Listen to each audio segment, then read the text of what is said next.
வருமானத்தை விட 300 மடங்கு அதிகமாக சொத்து குவித்த வழக்கில் சிக்கியிருக்கிறார் ஒரு பெண் ஆய்வாளர்.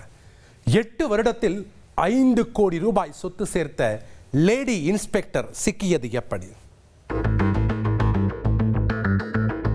கடந்த ஒரு வாரமாக சென்னை காவல்துறை வட்டாரத்தை கதிகலங்க வைத்திருக்கும் ஒரு பெயர் இன்ஸ்பெக்டர் ராஜலட்சுமி. பார்ப்பதற்கு பரம சாதுவாக இருக்கும் இவர் பல வழக்குகளில் வாங்கிய லஞ்ச தொகையை கண்டு லஞ்ச ஒழிப்புத்துறை அதிகாரிகளே ஆட்டம் கண்டுவிட்டனராம். வருமானத்தை விட 372%. எப்படி? 372% அதிகமாக சொத்து சேர்த்த வழக்கில் தொக்காக சிக்கியிருக்கிறார் இந்த காக்கி பெண் போலீஸ். கோடிகளில் கோட்டை கட்டி வைத்த இந்த கேடி போலீசின் பின்னணியை புரட்டி பார்க்க செய்தியாளர் சாலமனுடன் களத்தில் இறங்கினோம். சென்னை திருமங்கலம் வெல்கம் காலனி பகுதியைச் சேர்ந்தவர் விபச்சார தடுப்பு பிரிவு பெண் ஆய்வாளரான ராஜலட்சுமி.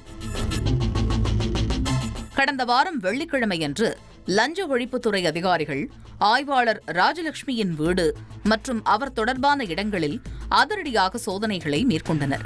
சுமார் 4 மணி நேரம் நடந்த சோதனையில்தான் ராஜலட்சுமியின் ராஜதந்திரங்கள் அம்பலமாகின. ராஜலட்சுமி கடந்த 1999ஆம் ஆண்டு உதவி ஆய்வாளராக காவல்துறையில் பணியில் சேர்ந்தார். 2010ஆம் ஆண்டு முதல் சென்னையில் மதுவிலக்கு அமலாக்கப் பிரிவு, பொருளாதார குற்றப்பிரிவு போன்ற முக்கியமான பிரிவுகளில் தொடர்ந்து பணியாற்றி வந்துள்ளார். இவர் மீது பணிக்காலத்தில் பல்வேறு புகார்கள் எழுந்ததை அடுத்து லஞ்ச ஒழிப்புத் துறையினர் அவரை பற்றி ரகசியமாக விசாரணை நடத்தி வந்தனர். அதில்தான் இன்ஸ்பெக்டர் ராஜலட்சுமி தனது பெயரிலும் குடும்ப உறுப்பினர்கள் பெயரிலும் கோடிக்கணக்கான ரூபாய் மதிப்பில் அசையும் மற்றும் அசையா சொத்துக்களை வாங்கி குவித்தது தெரியவந்தது. இதற்காக கடந்த 2017 ஜூன் மாதம் முதல் கடந்த ஆண்டு ஜூன் மாதம் வரையிலான காலகட்டத்தில் ஆய்வாளர் ராஜலட்சுமி வரவு செலவு மற்றும் சொத்துக்கள் வாங்கியது உள்ளிட்டவற்றை ஆய்வு செய்தனர். அதில் 2017ஆம் ஆண்டு ஆரம்ப காலத்தில் ராஜலட்சுமியின் சொத்து மதிப்பு வெறும் 3,64,310 ரூபாய் மட்டுமே. ஆனால் 2025 ஜூன் மாதம் கணக்கில் 4,62,06,529 ரூபாய் மதிப்பில் சொத்து மதிப்பு உயர்ந்திருக்கிறது. அத்துடன் இந்த காலகட்டத்தில் 1,45,80,000 ரூபாய் வருமானமும் 2,25,98,000 ரூபாய் செலவினங்களாக இருப்பதும் தெரியவந்தது. மேலும் சேமிப்பாக சுமார் 80 லட்சம் ரூபாய் வைத்திருப்பதையும் அதிகாரிகள் கண்டுபிடித்தனர். இதனையடுத்து ஒட்டுமொத்தமாக பெண் ஆய்வாளர் ராஜலட்சுமி மற்றும் அவரது குடும்பத்தினரின் பெயரில் சுமார் 5,42,00,000 ரூபாய் மதிப்பிலான சொத்துக்கள் குவித்து வைத்திருப்பது கண்டுபிடிக்கப்பட்டது. ஆக மொத்தம் இவர் தனது அதிகாரப்பூர்வ வருமானத்தை விட 372% கூடுதலாக சொத்து சேர்த்துள்ளதை கண்டு லஞ்ச ஒழிப்புத்துறை அதிகாரிகளே அதிர்ந்து போயிருக்கிறார்கள். இவை அத்தனையும் ராஜலட்சுமி தனது பணிக்காலத்தில் வாங்கிய லஞ்சமாகத்தான் இருக்க வேண்டும் என அதிகாரிகள் சந்தேகிக்கின்றனர். இதனால் பெண் ஆய்வாளர் ராஜலட்சுமி பணிபுரிந்த காலத்தில் எந்தெந்த வழக்கிற்கு எவ்வளவு லஞ்சம் வாங்கினார், எப்படி வாங்கினார் என்பது குறித்தும் அதிகாரிகள் தீவிர விசாரணை மேற்கொண்டு வருகின்றனர். மேலும் காவல்துறை உயர் அதிகாரிகளுக்கும் பெண் ஆய்வாளர் ராஜலட்சுமி வருமானத்தை விட அதிகமாக சொத்து குவித்த விவகாரத்தில் தொடர்பு இருக்கிறதா என்ற கோணத்திலும் விசாரணை நடைபெற்று வருகிறது. ஆரம்ப காலத்தில் வெறும் 3 லட்சம் ரூபாய் அளவில் சொத்துக்களை வைத்திருந்த பெண் ஆய்வாளர் அடுத்த 8 வருடங்களில் 300 மடங்கிற்கு மேல் லஞ்சம் பெற்று கோடிக்கணக்கில் சொத்துக்களை குவித்த சம்பவம் தமிழக காவல்துறையில் பெரும் அதிர்வலைகளை ஏற்படுத்தியுள்ளது. தொடர்ந்து நடைபெறும் விசாரணையில்தான் ராஜலட்சுமியின் ராஜ வாழ்க்கைக்கு பின்னால் உள்ள ராஜதந்திரங்கள் வெளிவரும். கும்மிடிப்பூண்டி சிப்காட் தொழிற்பேட்டையில் உள்ள தொழிற்சாலையில் திருநங்கைகள் அத்துமீறி நுழைந்து பணம் கேட்டு மிரட்டியுள்ளனர். திருவள்ளூர் மாவட்டம் கும்மிடிப்பூண்டி சிப்காட் தொழிற்பேட்டையில் தனியார் தொழிற்சாலைகளில் திருநங்கைகள் அத்துமீறி நுழைந்து பணம் கேட்டு மிரட்டும் காட்சிகள் வெளியாகி பரபரப்பை ஏற்படுத்தியுள்ளது. ஆட்டோவில் கூட்டமாக வரும் திருநங்கைகள் தொழிற்சாலைகளுக்குள் நுழைந்து அலுவலகங்களில் அமர்ந்து கொண்டு பணம் கேட்டு மிரட்டுவதாக நிர்வாகத்தினர் புகார் தெரிவித்துள்ளனர். மேலும் இதுகுறித்து பலமுறை புகார் அளித்தும் போலீசார் நடவடிக்கை எடுக்கவில்லை எனவும் தொழிற்சாலை நிர்வாகத்தினர் குற்றம் சாட்டியுள்ளனர்.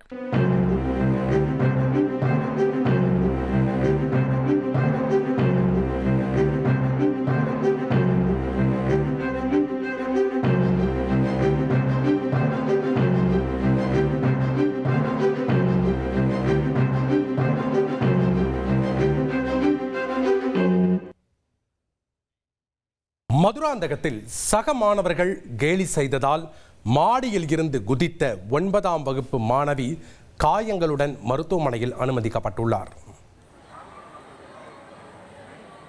செங்கல்பட்டு மாவட்டம் மதுராந்தகத்தில் சக மாணவர்கள் கேலி செய்ததால் அரசு பள்ளியின் முதல் மாடியிலிருந்து 9ஆம் வகுப்பு மாணவி குதித்த சம்பவம் அதிர்ச்சியை ஏற்படுத்தியுள்ளது. மதுராந்தகத்தில் இயங்கி வரும் அரசினர் மகளிர் மேல்நிலைப் பள்ளியில் மாணவி ஒருவரின் செல்போன் காணாமல் போனதாக கூறப்படுகிறது. அந்த செல்போனை எடுத்ததாக கூறி 9ஆம் வகுப்பு மாணவியை சக மாணவிகள் கிண்டல் செய்ததாக தெரிகிறது. இதனால் மனமுடைந்த அந்த மாணவி செல்போனை தான் எடுக்கவில்லை என கூறி பள்ளியின் முதல் மாடியிலிருந்து கீழே குதித்துள்ளார். படுகாயமடைந்த மாணவிக்கு எலும்பு முறிவு ஏற்பட்ட நிலையில் செங்கல்பட்டு அரசு மருத்துவமனையில் அனுமதிக்கப்பட்டுள்ளார். பள்ளிக்கு சென்ற செங்கல்பட்டு முதன்மை கல்வி அலுவலர் இதுகுறித்து ஆசிரியர்கள் மற்றும் மாணவிகளிடம் விசாரணை மேற்கொண்டார். தர்மபுரியில் கள்ள நோட்டுகளை வங்கியில் செலுத்திய பழைய வாகன விற்பனையாளரை போலீசார் கைது செய்தனர். தர்மபுரியில் பழைய இருசக்கர வாகன விற்பனையாளர் கள்ளநோட்டு புகாரில் கைது செய்யப்பட்ட சம்பவம் அதிர்ச்சியை ஏற்படுத்தியுள்ளது. பழைய இருசக்கர வாகன விற்பனையாளரான வடிவேல் வங்கியில் பணம் செலுத்திய போது அதில் 24,200 ரூபாய் நோட்டுகள் கள்ள நோட்டுகளாக இருந்தது என்பது கண்டுபிடிக்கப்பட்டது. இதுகுறித்து வங்கி மேலாளர் புகார் அளித்ததை அடுத்து காவல்துறையினர் விசாரணை நடத்தினர். அதில் வடிவேலுவிடம் வாகனம் வாங்கிய மதிவாணன் என்பவர் போலியான ஆதார் அட்டை வழங்கியதும் கொடுத்த முகவரியில் அவர் இல்லாததும் தெரியவந்தது. மேலும் அவர் கொடுத்த பணத்தையே வங்கியில் செலுத்த வந்ததாகவும் கூறியதாக தெரிகிறது.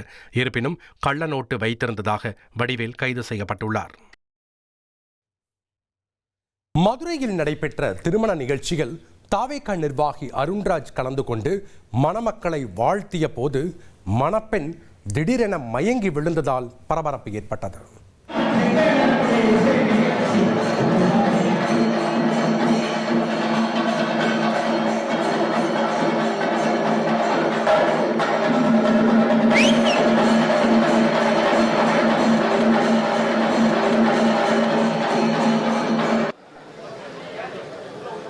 சென்னையில் ஊஞ்சலாடிய போது கழுத்தில் புடவை இறுக்கி சிறுமி ஒருவர் உயிரிழந்துள்ளார்.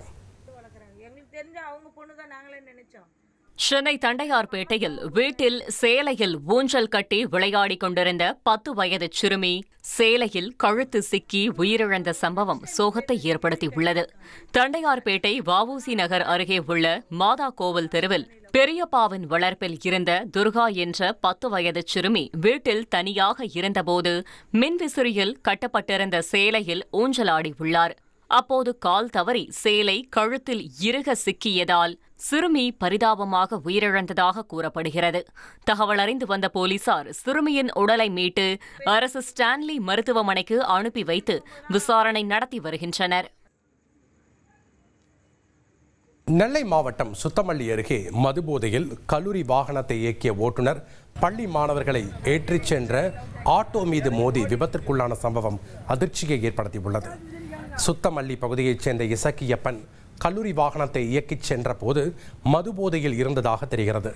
இந்த நிலையில் பள்ளி மாணவர்களை ஏற்றிக்கொண்டு பேட்டை நோக்கி சென்று கொண்டிருந்த ஆட்டோ மீது இசக்கியப்பன் ஓட்டி வந்த கல்லூரி வாகனம் மோதி விபத்திற்குள்ளானது.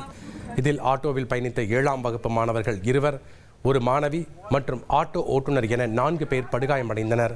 இதையடுத்து அருகில் இருந்தவர்கள் அவர்களை மீட்டு மருத்துவமனைக்கு அனுப்பி வைத்ததுடன் ஓட்டுநர் இசக்கியப்பனை பிடித்து போலீசில் ஒப்படைத்தனர். இச்சம்பவம் தொடர்பாக போலீசார் வழக்கு பதிவு செய்து மதுபோதையில் இருந்த இசக்கியப்பனை கைது செய்து விசாரணை நடத்தி வருகின்றனர். சென்னை OMRல் போக்குவரத்து நெரிசலில் ஆம்புலன்ஸ் சிக்கிய நிலையில் போலீசார் அந்த ஆம்புலன்ஸை சர்வீஸ் சாலையில் அனுப்பி வைத்தனர். சென்னை OMR சாலையில் உள்ள ஒக்கியம் மடுவு பாலத்தின் மீது லாரி பழுதடைந்து நின்றதால் அப்பகுதியில் சுமார் 2 மணி நேரத்திற்கு கடுமையான போக்குவரத்து நெரிசல் ஏற்பட்டது. பாலத்தின் மீது லாரி பழுதடைந்து நின்றதால் அதனை சரி செய்யும் பணி நடைபெற்றது. இதனால் சோழிங்கநல்லூர் முதல் காரப்பாக்கம் வரை வாகனங்கள் ஊர்ந்து செல்லும் நிலை ஏற்பட்டது. நோயாளியை ஏற்றி வந்த ஆம்புலன்ஸ் செல்ல வழி இல்லாததால் போக்குவரத்து போலீசார் சர்வீஸ் சாலையில் ஆம்புலன்ஸை அனுப்பி வைத்தனர். போலி ஆவணம் மூலம் உரிமையாளருக்கு தெரியாமல் நிலத்தை விற்பனை செய்த 2 பேர் போலீசில் சிக்கியுள்ளனர். சென்னை மாதவரம் அருகே போலி ஆவணங்கள் தயாரித்து 40 லட்சம் ரூபாய் மதிப்புள்ள சொத்தை விற்பனை செய்த 2 பேரை போலீசார் கைது செய்தனர். ஓய்வு பெற்ற வங்கி பணியாளரான சிவராஜ் என்பவர் மாதவரம் அடுத்த வடபெரும்பாக்கம் பகுதியில் உள்ள தனது நிலத்தை மகளின் திருமண செலவுக்காக விற்பனை செய்ய முயன்றுள்ளார். ஆனால் அவரது நிலம் ஏற்கனவே போலி ஆவணங்கள் மூலம் விற்பனை செய்யப்பட்டிருப்பதை அறிந்து சிவராஜ் அதிர்ச்சி அடைந்துள்ளார். புகாரின் பேரில் விசாரணை மேற்கொண்ட ஆவடி போலீசார் நில மோசடியில் ஈடுபட்ட தவமணி, சுரேஷ்குமார் ஆகியோரை கைது செய்தனர். நெல்லையில் மாநகர மேயரின் கார் மீது தனியார் பேருந்து மோதி விபத்திற்குள்ளான சம்பவம் அங்கு பரபரப்பை ஏற்படுத்தியுள்ளது. திருநெல்வேலி மாநகராட்சி மேயர் ராமகிருஷ்ணன் பயணித்த கார் மீது நயினார்குளம் மார்க்கெட் அருகே தனியார் பேருந்து மோதி விபத்து ஏற்பட்டது. மேயரின் கார் திருப்பத்தில் வந்தபோது பின்னால் வந்த பேருந்து பிரேக் பிடிக்காததால் மோதியதாக பேருந்து ஓட்டுநர் தெரிவித்தார். நல்வாய்ப்பாக மேயர் உள்ளிட்ட காரில் பயணித்த யாருக்கும் காயம் ஏற்படவில்லை. மேலும் இந்த சம்பவம் குறித்து போக்குவரத்து புலனாய்வு பிரிவு போலீசார் வழக்கு பதிவு செய்து விசாரணை நடத்தி வருகின்றனர். தூத்துக்குடி மாவட்டம் ஒட்டப்பிடாரம் அருகே குடிபோதையில் இருந்த 4 பேர் வேன் ஓட்டுநரை தாக்கிய சம்பவம் பரபரப்பை ஏற்படுத்தியுள்ளது. ஒரே இருசக்கர வாகனத்தில் 4 பேரும் வந்தபோது நடுவழியில் இருசக்கர வாகனம் பழுதாகி நின்றது. அந்த வாகனத்தை அவர்கள் பழுது பார்த்து கொண்டிருந்த போது அந்த வழியாக வந்த வேன் ஓட்டுநர் வழி விடுமாறு ஒலி எழுப்பியதால் கோபத்தில் அவரை தாக்கியுள்ளனர். இந்த சம்பவம் தொடர்பான வீடியோ வைரலாகி வருகிறது.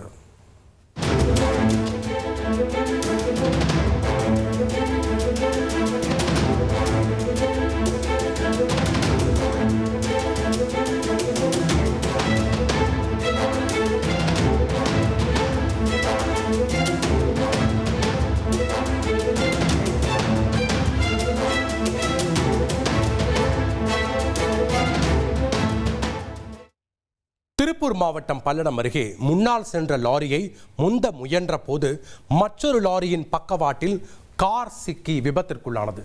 இந்த விபத்து குறித்த பதைக்க வைக்கும் சிசிடிவி காட்சியை பார்க்கலாம்.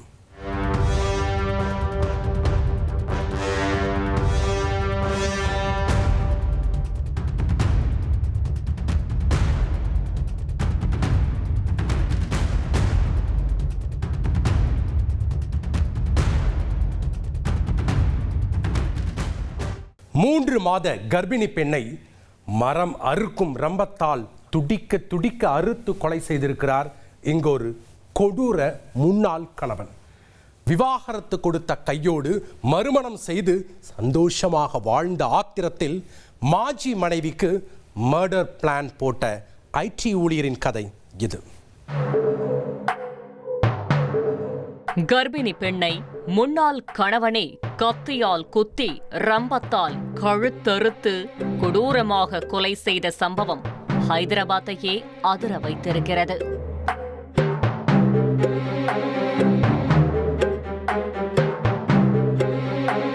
திருமணமான 8 மாதங்களில் கணவனுக்கு விவாகரத்து கொடுத்துவிட்டு மறுமணம் செய்து 2வது கணவனுடன் சந்தோஷமாக வாழ்ந்தது பிடிக்காமல் இப்படி ஒரு சதி வேலையை செய்திருக்கிறார் அந்த பயங்கர புருஷன்.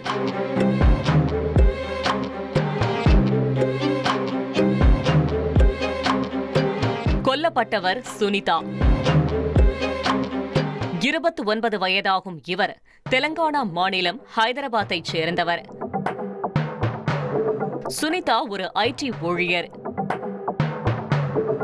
இவருக்கும் அதே பகுதியைச் சேர்ந்த தேவரகொண்டா மகேஷ் என்ற இளைஞருக்கும் கடந்த 2022ஆம் ஆண்டு திருமணம் நடந்திருக்கிறது.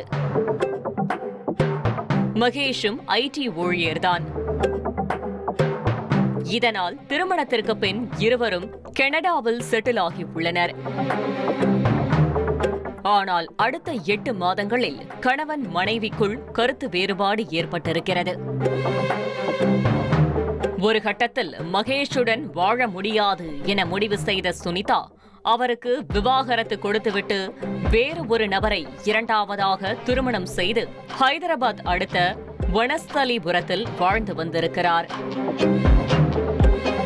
இந்நிலையில்தான் சம்பவத்தன்று யாரும் இல்லாத நேரத்தில் சுனிதாவின் வீட்டிற்குள் நுழைந்த மகேஷ் அவரை ஒரு அறையில் தள்ளி தலையில் கத்தியால் குத்தி கிழித்திருக்கிறார்.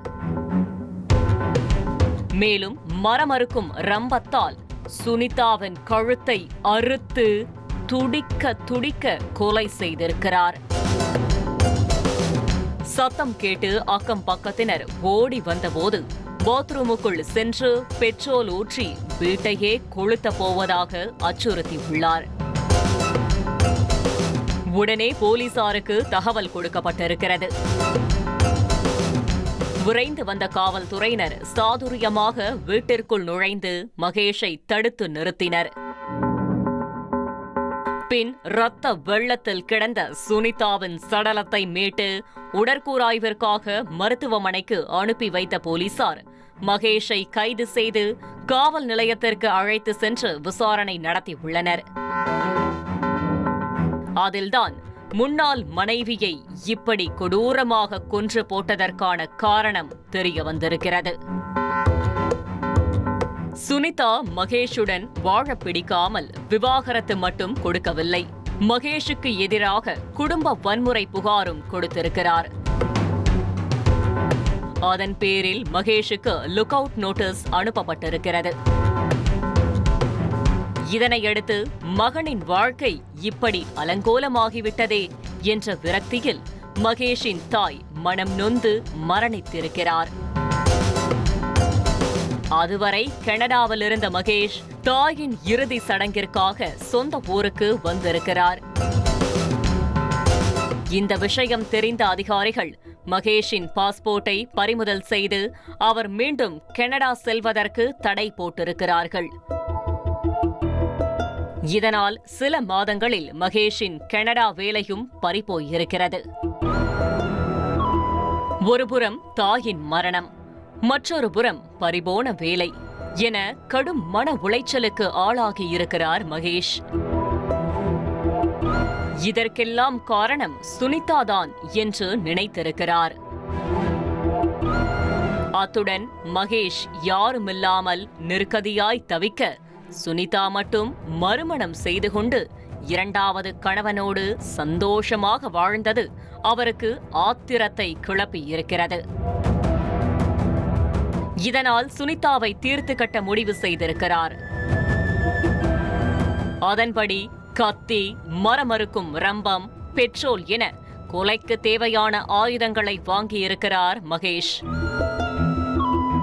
மேலும் சோசியல் மீடியா மூலம் சுனிதா வசிக்கும் வீட்டின் அட்ரஸை கண்டுபிடித்து இரவு பகலாக நோட்டமிட்டு வந்திருக்கிறார்.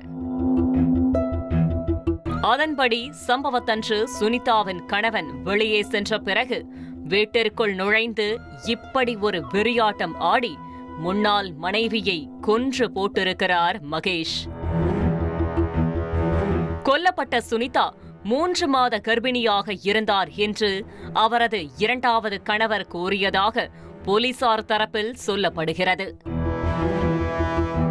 இதனையடுத்து மகேஷை கைது செய்த போலீசார் அவரை நீதிமன்றத்தில் ஆஜர்படுத்தி சிறையில் அடைத்தனர்.